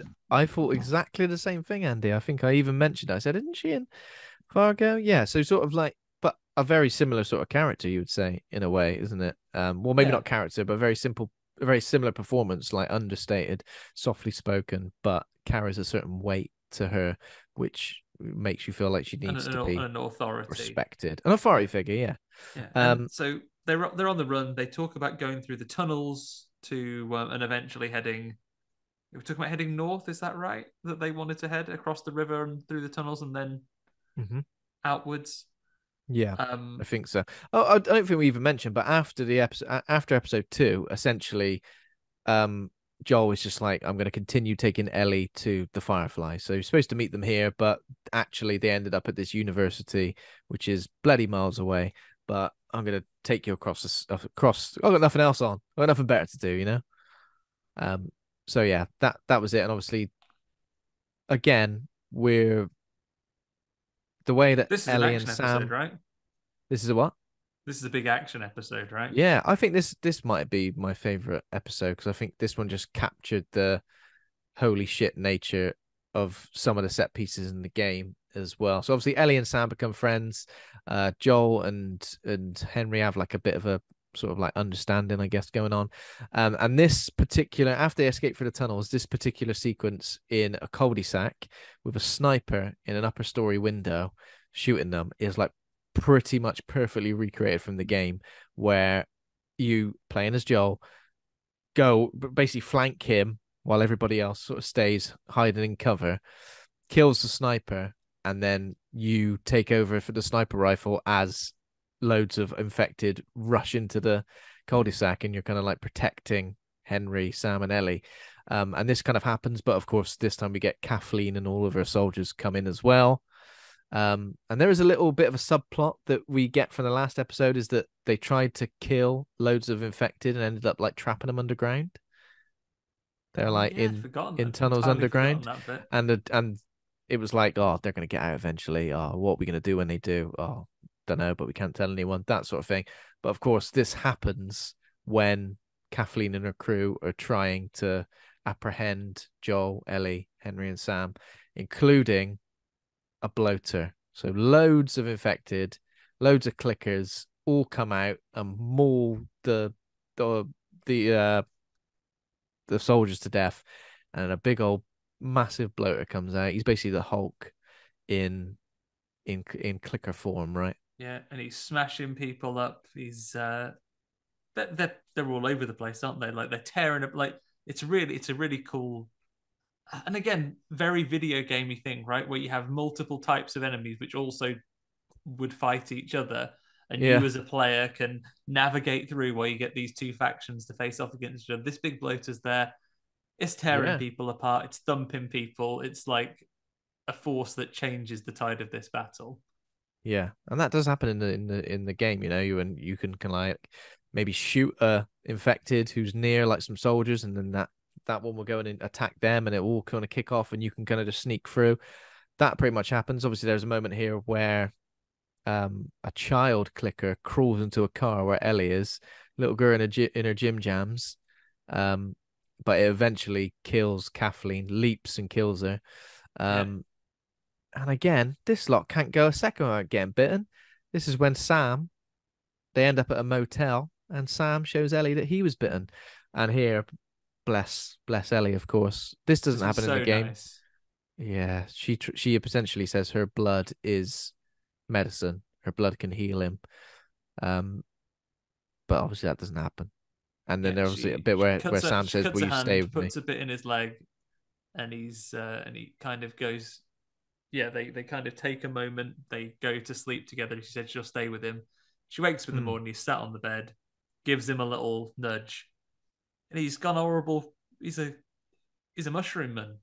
He's a mushroom man. I think that this scene is where we really start to understand how good um Bella Ramsey is in the role of Ellie. There's all these like nuances in her performances where, I mean, I thought it was great up to this point, but I think this was like the point where I was like, holy shit, this is a serious heavyweight performance. In particular, so obviously Sam runs out, Ellie runs out, he's infected. Oh my god, what's going to happen? Oh my god, we're going to have to shoot him. We're going to have to shoot him. All this panic kind of happening, and Henry shoots Sam. Henry shoots his brother, um, and then shoots himself. And I think in terms of the performance, as I say, in this moment, we don't see Henry shoot himself. We see him put the gun to his head, but then we see Ellie's reaction, and she kind of like, it's almost like she like screams, but like a really suppressed scream, and then Do we watches, get it and then again in the next episode? and then a perfect tear goes down her face.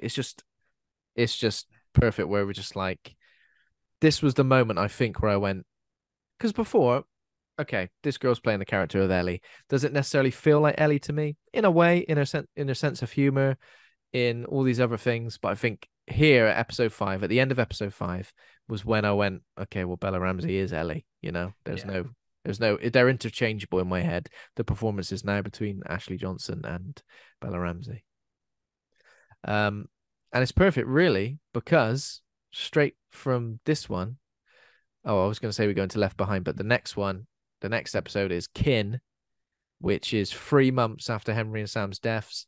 Obviously, what I think it establishes well here is that Joel and Ellie have bonded not just over, their sense of humor and the fact they've been relying on each other so long, but they've experienced shared trauma as well now. They've gone through things together, they've witnessed terrible things together and survived. And I think that is what is allowing them to continue being such a great team.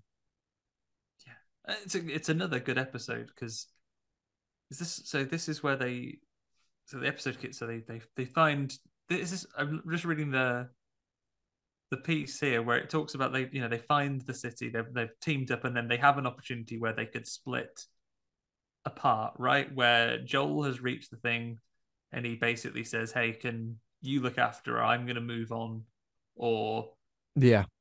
like I can. It says here, this is what's confused me. It says here it's his declining mental state. I thought he had a poorly heart from his thing. I think it's like a combination of things. So obviously I did mention that like they do represent Joel in a way where like he's susceptible to health, not just health problems, but like mental fatigue as well. There's a bit where he walks um out of the sort of one of the buildings and kind of almost like goes to faint or like sort of has to catch his breath. I just That's it the most makes me feel heavily like memed one, right? Isn't it? It's like over that's the 30 most and heavily memed one. over 30 and had 2 beers, and it's like Over 30 and you stand up too quick to answer the door. Oh Jesus, are you all right? Yeah, I stood up way too fast. Head's yeah. fucked. I do hate that though. Yeah. Like I wasn't sure. Like I thought it was like he had like a like a heart problem or something that might come up in a bit of the game I haven't Well, played. he's supposed to be like 50 odd, right? Or getting on for 50. Get a bad I'm pretty heart sure. doing that. Like, this is the thing, they're not eating well. Like they're barely eating well. They're eating like beef jerky, like every now and then. He Obviously glunts in on Snickers, is he? He's not. when they get here, they obviously have a meal for the first time in bloody ages. Um, So but yeah, he's eating it too quick. That's where he's gone funny. well, I Oh, mean, I'll tell you what, that's gone down a wrong hole. That has. tell you what. Got any Rennie? Have you got any Rennie? Got any ready? No, So it's the only thing that's gone. we've ran And out. yeah. Um, so yeah, basically, Joel asks Tommy to take Ellie to the Fireflies. He's like, I can't keep her safe. I've become a liability. Physically not the same as what? Physically, I'm not the same as I used to be. Sometimes And I'll stand up too quick and be like, what you say about his hearing as well? I saw he said something about his hearing. yeah, he's a bit deafening as well now because he's been having the gun go off by his ear all the time. Bang! Oh shit! Um, Starting but too many Ellie, races. Ready? clicker race. But Ellie like overhears them, confronts Joel. And Let's get Joel's to like fuck, mate. insistent. It's like we should part ways. And this is horrible because you always think, no, I don't want to suddenly like if you're not familiar with the games, you might be like, no, I don't suddenly want no Pedro Pascal and just this new guy to come along and just take over. I'm not interested in that. Which is why it's so much more satisfying when Joel changes his mind, and the reason he changes his mind is just because he's remembering Sarah. And there's even a moment, and this is a great moment, where he sees somebody in the middle of the town. Looks a So bit this like her, right? looks a bit like her, yeah, from behind. So this is interesting as well. So this town represents the town they actually end up at and start Last of Us 2 at. In the game, the place where Tommy is like a dam, and they do see a Okay. dam. They do see a dam. And I think they make a pun about How to move. it. What? What? Beaver? I don't know. What did one beaver say to the other? Damn. Uh, something like that. Something like that. So yeah, they've moved it to this town, I guess, to try and establish the fact that look, here's a base that they can Is this where they retreat go back at the to. end of the series? Is this where they've gone back to? Or are I, they I somewhere think so. else? I think so. I'm not 100% sure. I'm going to say I think so. It sounds about right, doesn't it? You would go back there because they've got it all set. They got a Christmas tree and everything. They got Osses, they got films on. What film do they watch? Oh yeah, what film? Is it an animated film? We never see it on screen, but you hear Shrek it, so 2. you know what it is. I don't know. Shrek 2. But what's his name's watching Shrek 2? But I Am Legend man. Ben I'm Legend knows it word for word. Jesus Christ, turn it He's off. bloody got it out. Oh, I went to a Oh. video shop that we saw in town in New York City. All the videos there apart from Shrek 2. Oh, Some gutted. scientist took it out. The dummy mannequin guy in there told me he's overdue, This naturally. mannequin guy told me he's just like he's a right weirdo. He's always talking to him. Um, so yeah, he been essentially changes his mind. And then they travel to Colorado. Again, this is perfect. If you could play the game where they go to this Colorado, and I guess it's obviously based upon an actual university in Colorado, so they've like recreated it, or maybe not even recreated it, like it actually exists, but they recreate it in the game because this looks exactly the same as the game. It's ridiculous, like never before. I think this is the best like actual scene recreation in the whole thing. I just feel like I'm in this particular area of the game.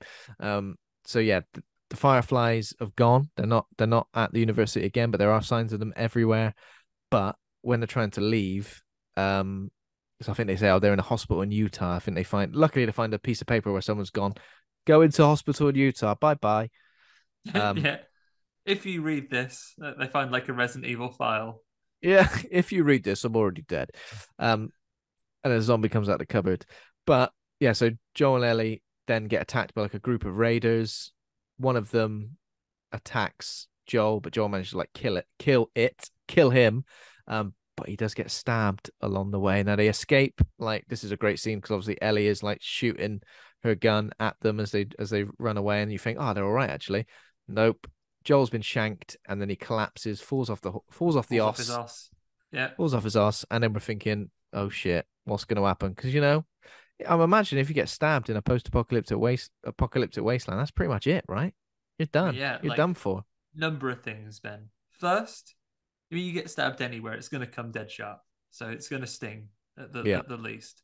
That's your best case scenario. One, everyone's susceptible to getting poorly if you don't go and get it fixed up.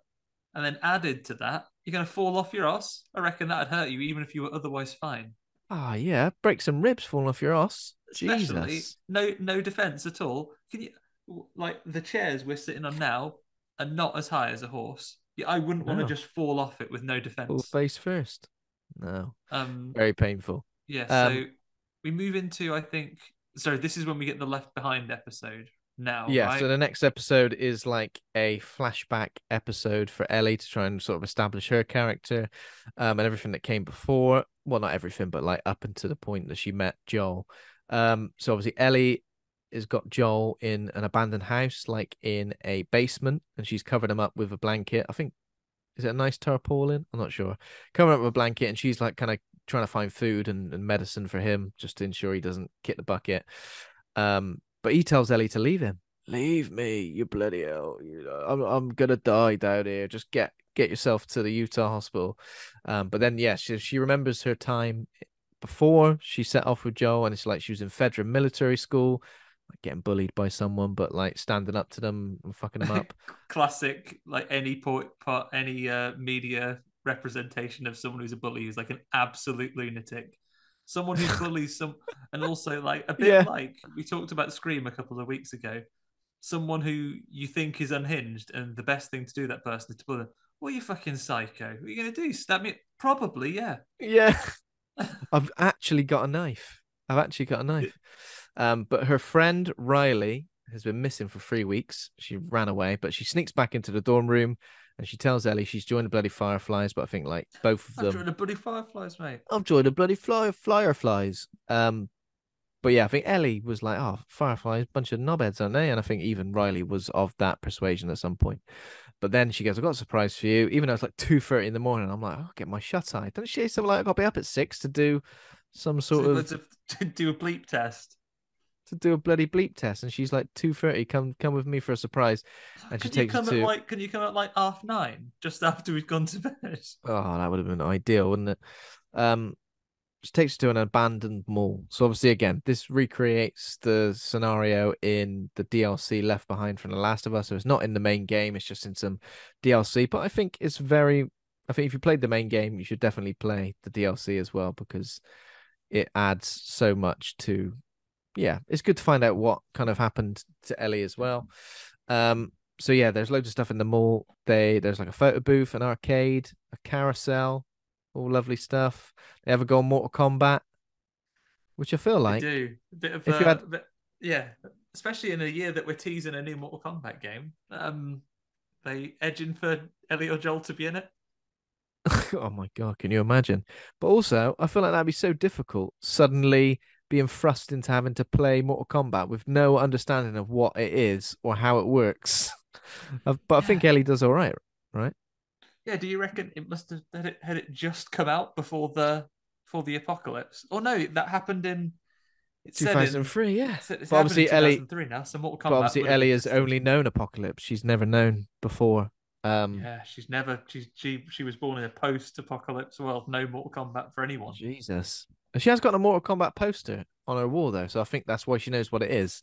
Like Do you she's reckon it seen would the poster. just become like a legend? You've always heard the stories. Do you reckon she's like, those cheat Mortal books used to get him. Kombat. Those cheat books used to get in like PlayStation magazines. That's some of the only other literature they had in the Fedra Academy. She knows all the fatalities. She knows all fatalities. And obviously, um, what's her name? What's her name? Her friend Riley. Riley. Riley does say to her, "Look, the Fireflies assigned me to this post in Atlanta. This is essentially going to be my last night in Boston. I'm sorry, but I'll go. See you later."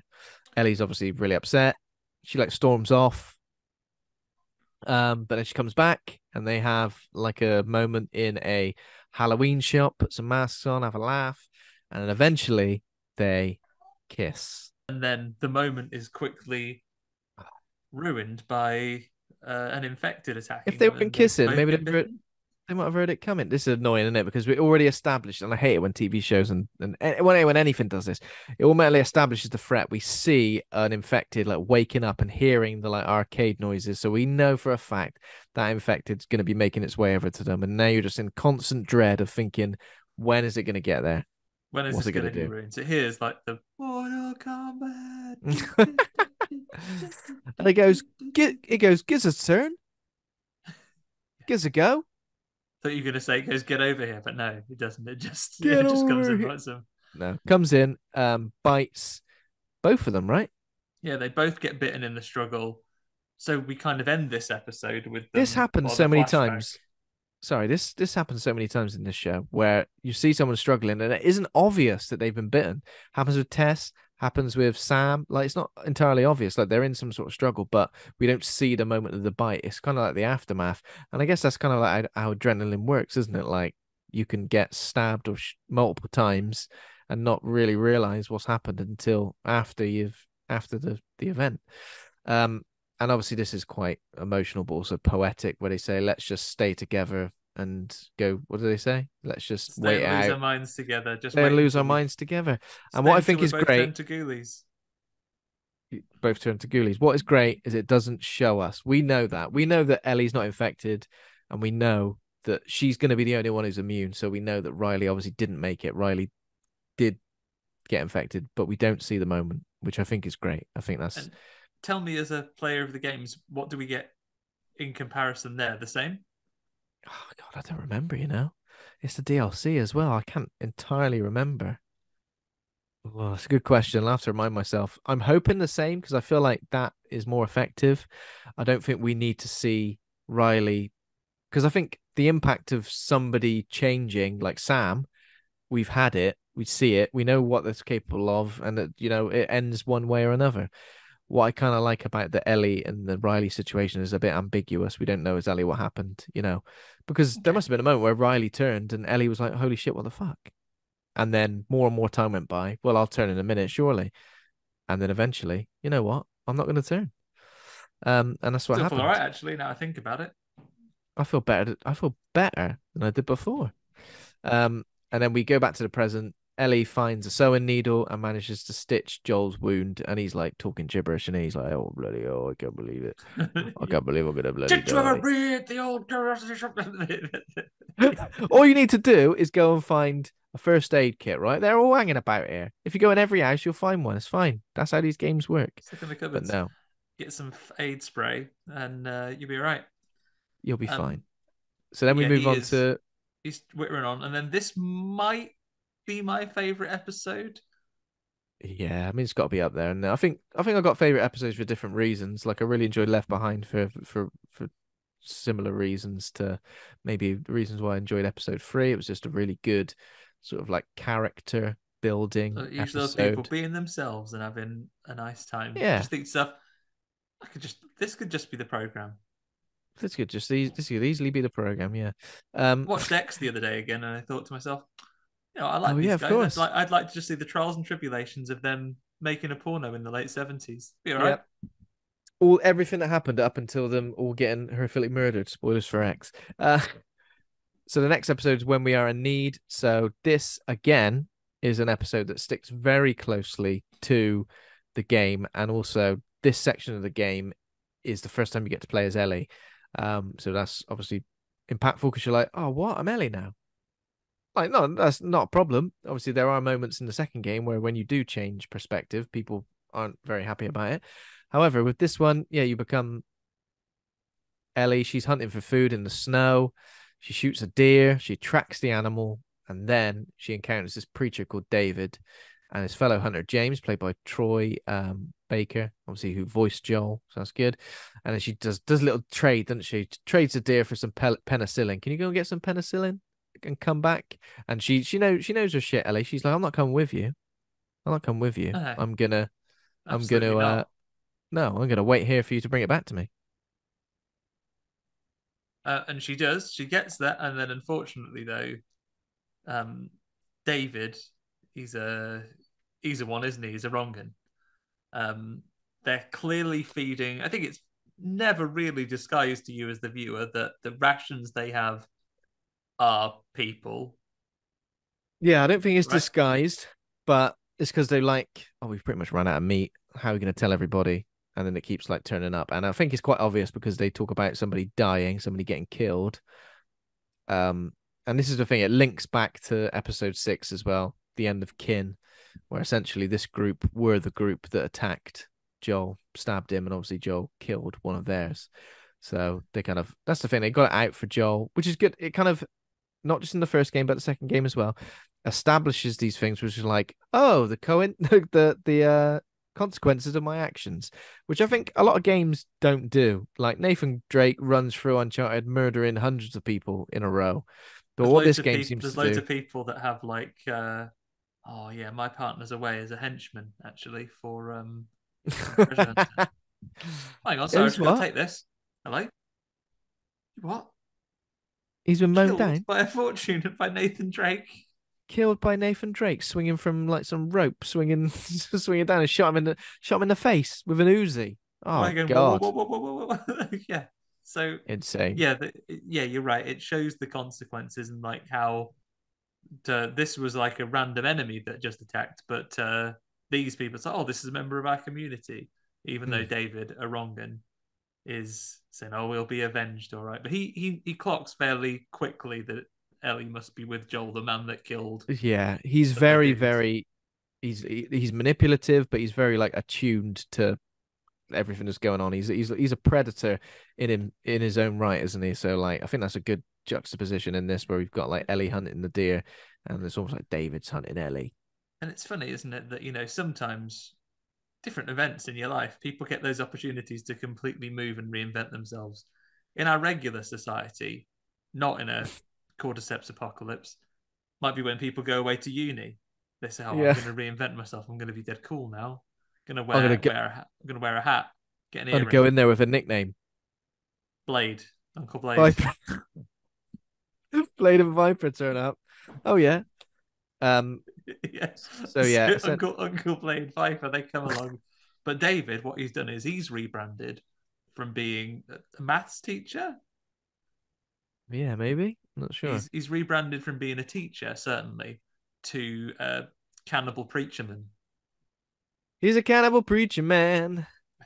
Yeah, and he's essentially like the leader of that group, but he's screwing them over by preaching all this crap to them, but then feeding them human flesh when they think it's Yeah, a lovely bit of venison.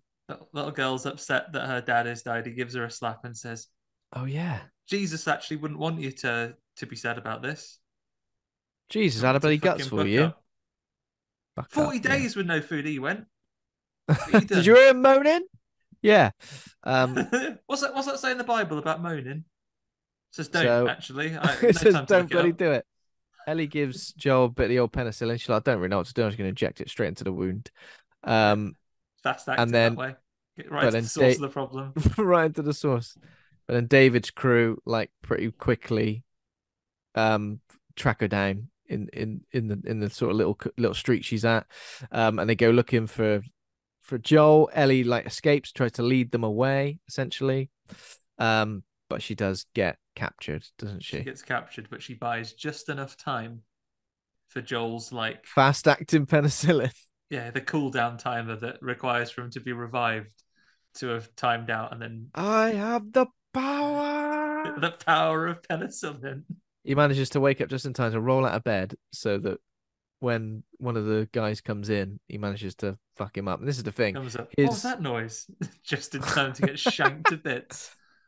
Yeah, and then he does a bit as well, which is again, this is in the game, but in a completely different section of the game, where Joel does like a torture technique that I think him and Tommy used to do, which is where he asks one person to show him on a map where they've taken Ellie, and then the other guy didn't see this particular map pointing. He says, like, if point to it, if you don't point to exact same place, I'm gonna batter you. But there's a slight spin on it, this one, where he just goes, I believe him.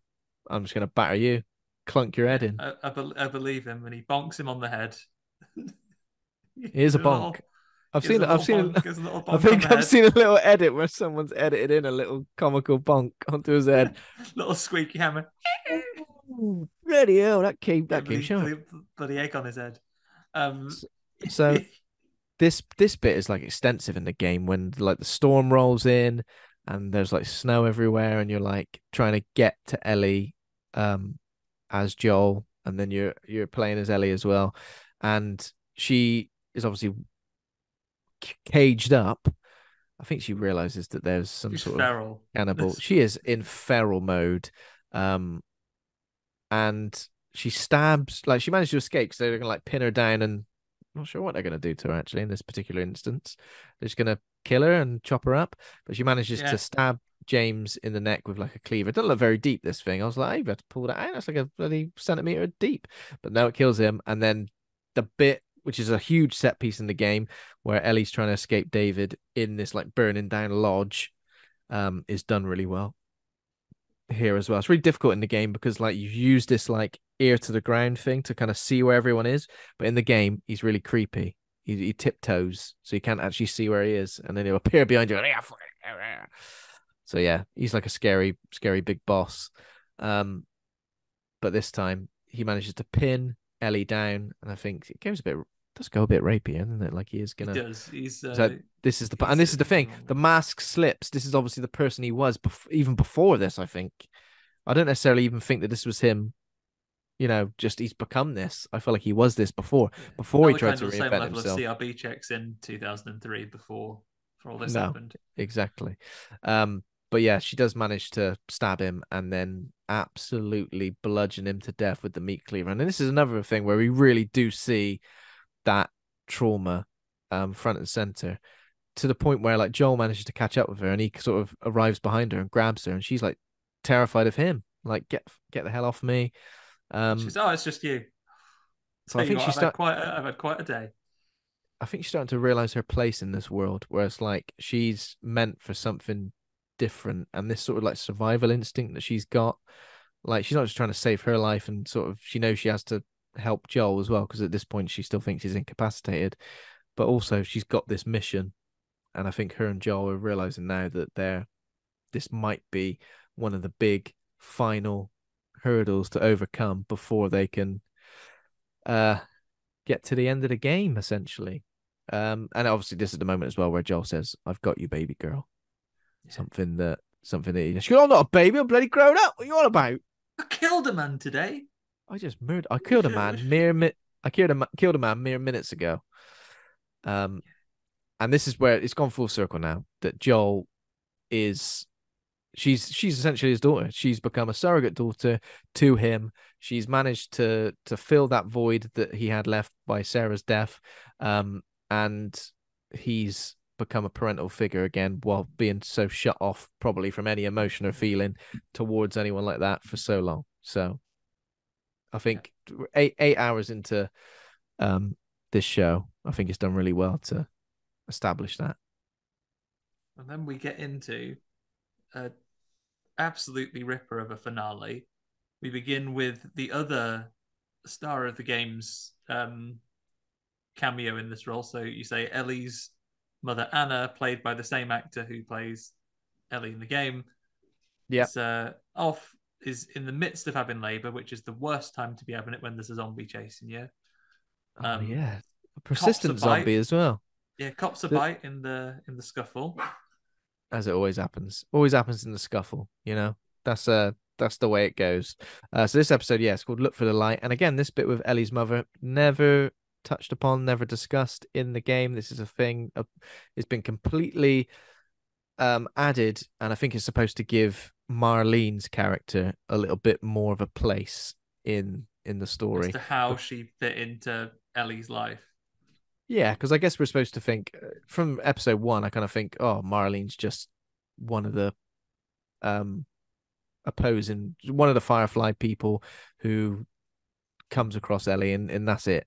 But the fact is, she's got a history of her. So she finds Marlene, and Anna, who is Ellie's mum, says, "Look after a little baby called Ellie.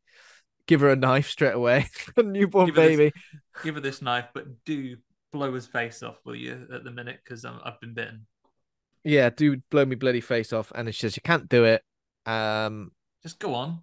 After she Go asks her a on, couple will of you? times, she goes, "All right." She goes, "All right, seeing as you insist." Um, and She then does do a bit of a tells a couple of porkies though. She goes, "Oh, I got bitten after I'd cut the cord." Actually, oh yeah, but this is great though, because this establishes why Ellie is immune as well. Because before it was just a freak of nature. But I'm assuming that no one's mum had been bit during labor in the 20 years, or actually it was less than 20 years, 5 years or something, leading up to this. So it does kind of explain it without doing all the medical tests and everything. It's like, okay, so that's why she's immune, because she was born while her mum was like in the process of being infected, which is again really interesting. Um, is this so? This isn't touched upon in the games, right? you say this isn't touched upon in the games. That's right.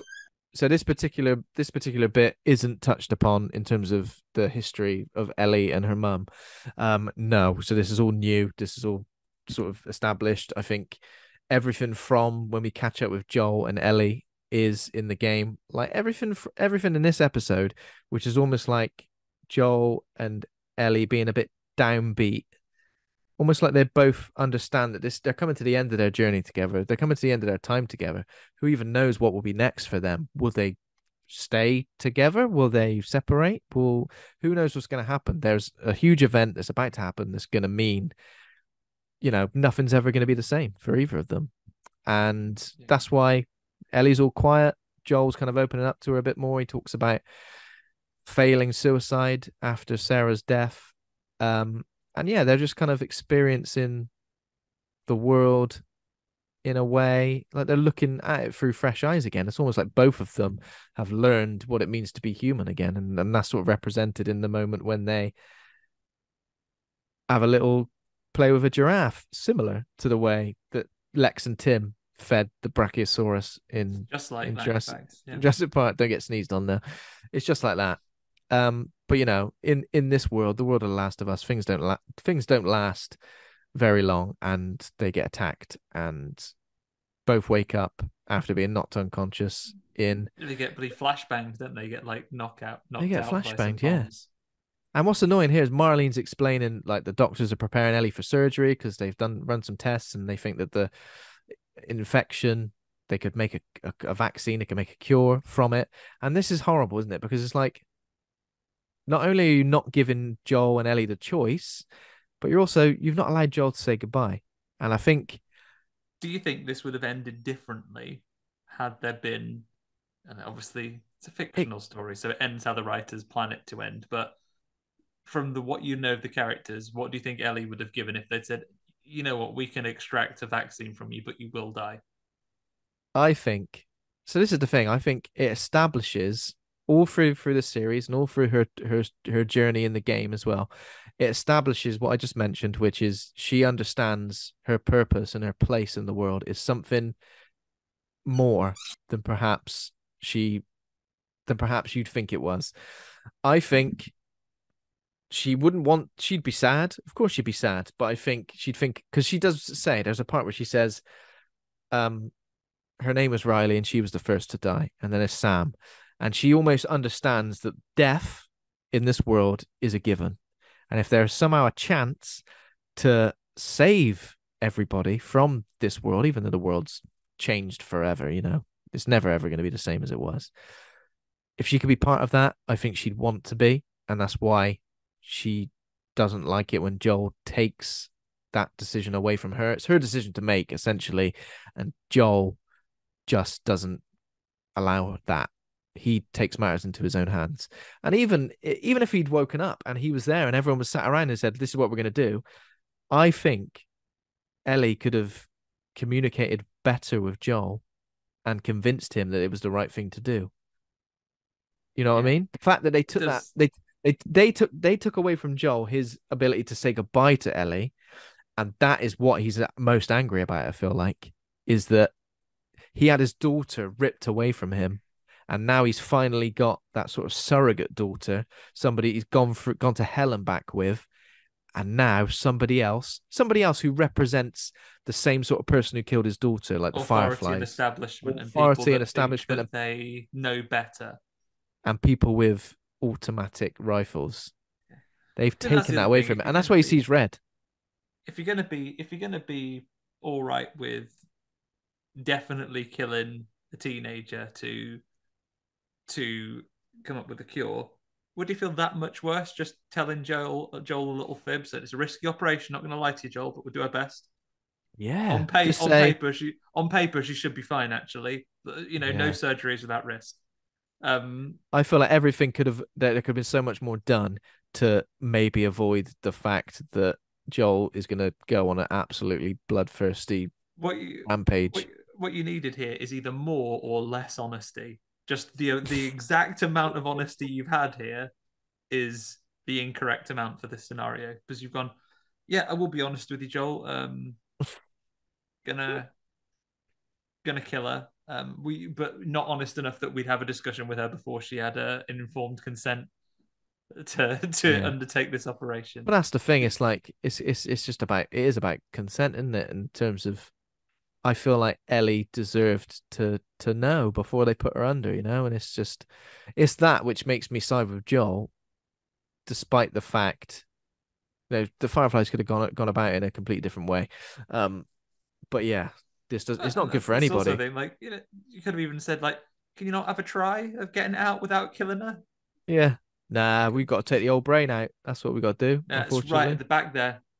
Yeah. Right in the middle of the brain, actually. So that's essentially it. Marlene orders Joel to just be like dumped, just like, yeah, to take him to the outskirts of the thing and just dump him. Oh, yeah, that's nice, isn't it? After all I've done, I've literally come across the whole of the US to try and make this happen, but he escapes. He this is good because it's like the game because he just as soon as he kills Works someone them all. he picks up their gun. Yeah, he picks up their gun and goes right. I'll have that. Okay, what's this next one? Headshots. Yeah, basically just goes through for like 3 floors of the hospital, fucking everybody up, and it's exactly like the game. It's exactly like the game. It's exactly what you do. You kill everybody in sight. And then when he gets to the room where the surgery is taking place, he kills the surgeon just like without resisting at all, and picks up Ellie unconscious, carries her from the hospital, and just before he's about to escape, Marlene does intercept and try and like um Says like it's not too late. Just let us cut a brain out now, and it'll all be fine. He goes, nah.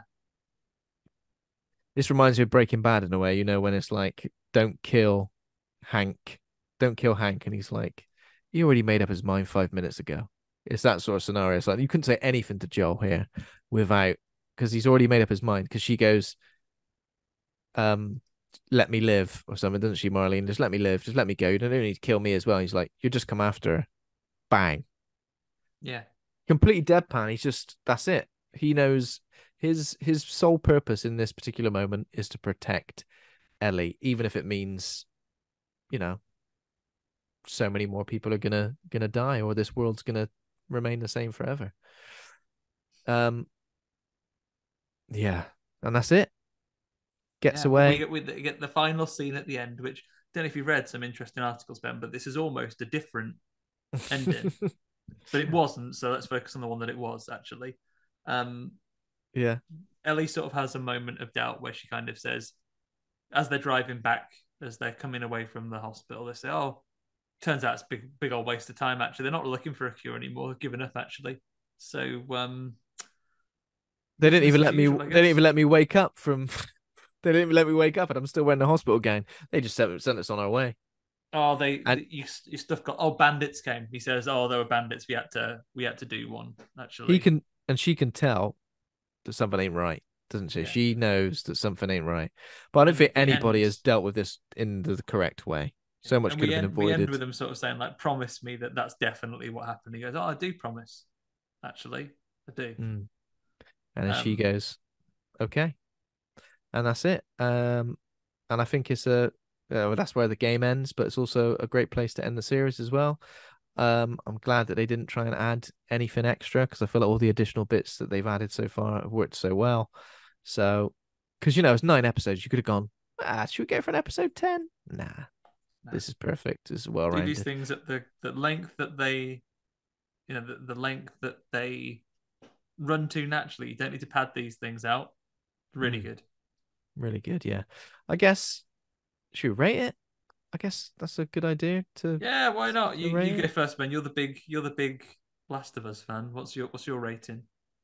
Um, So I think in terms of like adaptations, not just from video games, but from any source material, I think it's a fine line, isn't it? Like you can either go too loyal, we're trying to recreate it. Like for example, Resident Evil Welcome to Raccoon City tried to recreate actual places from the games, and it didn't understand its characters well enough, so that was a flop. Well, a bit of a critical bomb as well. Whereas this, I feel like it knows what it's kept the creative team behind the games very close in hand. It understands the characters, it understands the nature of the game so well that I think in terms of pacing, it's great. I mean, I struggle with TV shows to like get invested and B constantly want to watch the next episode. Sometimes I let a few build up. Sometimes I completely abandon things halfway through. But with this one, I didn't feel like that at all. Uh, Great performances all round. I think in terms of visually, it just looks absolutely perfect. Music's great. Um, and I think Bella Ramsey did also say recently that series 2 would arrive in 2025. So it's definitely going to be, I mean, it's been incredibly popular. So I'd probably give it an A. I don't think I'd go for an A plus because I don't know if it has a rewatchability factor for me because it's a story, I've played it on the PS3 twice. I've played it on the Mm-hmm. PS4 maybe twice. And then I've played the second game twice as well. So I'm familiar. I think I played the PS4 one 3 times actually. That's a lot of time to experience the same sort of story. So I feel like experience in this medium was great, but an A plus would be like, oh, I can't wait to rewatch it and take it all in again. Yeah. I'm kind of done. I think is probably the best video game to TV show adaptation that I've ever seen. So for that reason, let's go for an A. What do you I'm gonna reckon? join you, Ben. Right, Oh, right on an A. I think it was great. Have the I don't have the memories of the game to lean back on, but really well made series, like charmingly cast, like relentlessly sad but then hopeful in other moments. Like yeah. to watch something that actually makes you feel something is a rarity in a world where lots of things just kind of like Valak the nun, they kind of just are like they just kind of exist. So to find something that actually will elicit a response, I think is a really good, Hmm. well-made piece. And a lot of bravery, a lot of faithfulness to the material, a lot of respect for the IP that they're working with, all things that should be absolutely applauded. Yeah, Hmm. I enjoyed it a lot. Nothing more to say on it. So an A from me. Yeah, and it seems like a lot of people are very happy with the adaptation as well. Last of Us fans, new fans of the property as well. So it's great. Looking forward to a new game, a new series, whatever else comes next. I think it's going to be good. Might get Right. on and play them actually one of these days. I think you should, man. I think you should. I I will. think I now will. you've got the PS5 version of The Last of Us as well. I think no I time. like. Come on, Ben. I bought two that I've not got around to playing. I've not bought the PS5 one. Oh I've got it yeah, on the want to do PS3, a that? physical disc on the PS3, Yeah. and I've got the remaster on the PS4. I will play one of those ones, and I've got The Last of Us 2. I got it with my PS4, which I got during lockdown, Oh wow. um, Okay. 2020. Okay, it's Yeah, getting around about time you got to play it then. yeah, I should get round to playing it, but I've just got the Resident Evil 4 remake, Oh so yeah, do that first. yeah, Don't want to play. if I could, yeah, Come on. then I'll do it. Then I'll do it. Yeah. Okay. Well, thanks for listening. This was probably a little bit longer than we anticipated, but we it turns out we had a lot to say. What to cover? 9 bloody hours. At Nine least we bloody didn't hours, out. man. At least didn't outstrip the length of the source material this time. As this is a Patreon, well, an early Patreon episode. Well, we'll thank the patrons. That's only fair. So thanks, John Crinnan, Ben Scaife, Stephen Christopher, Laura Kendrick, Toby Miller, Pazuzu, Lane Spencer, Ollie Child, Leslie Carlo, Julia Bilgren, Troy Burst, Nick Spill, and Rosalind Harney S. And then all the other stuff. Thanks to Taj Easton for our theme music. Thanks to Acast for hosting the show. We're on Twitter, Instagram, Facebook, and TikTok. We'll be doing some more bonus content. If you've seen, we've already put out that we're going to do a Scream franchise ranking. So that will be coming up next. Don't know when. Sooner rather Coming up than later. soon. Got some But Resident Evil chat coming up. You know what? This is yeah, going to be. We're going to have more interviews on here. We're going to have more festival content coming up here. I just heard from the folks behind the Dundee okay. horror film festival. They'll be releasing their lineup soon. All sorts of Oh, good stuff sweet. coming.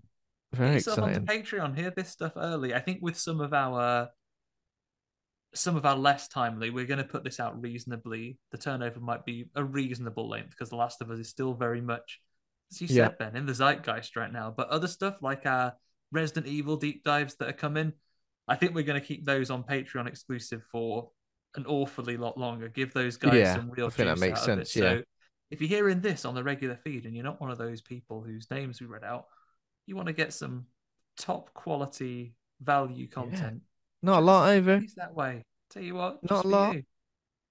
Subscribe to the lowest possible Yeah, thing. You'll get some extra bits. for your ears only. You won't be one of those people that we slag off on those bits that we skip forward with the time codes. Come on. Yeah, if you want to avoid that humiliation, then that makes sense, doesn't it? But yeah, Yeah. You've okay. heard some of the things we'll come out with on this, and we'll say stuff that'll burn you to the let, let core. let us know what you think of The Last of Us and what the games and the TV show. Always interested to hear. But yeah, thanks a lot for listening. We'll see you next time. See you next time. Klaxon out. Klaxon out. See you later. Bye.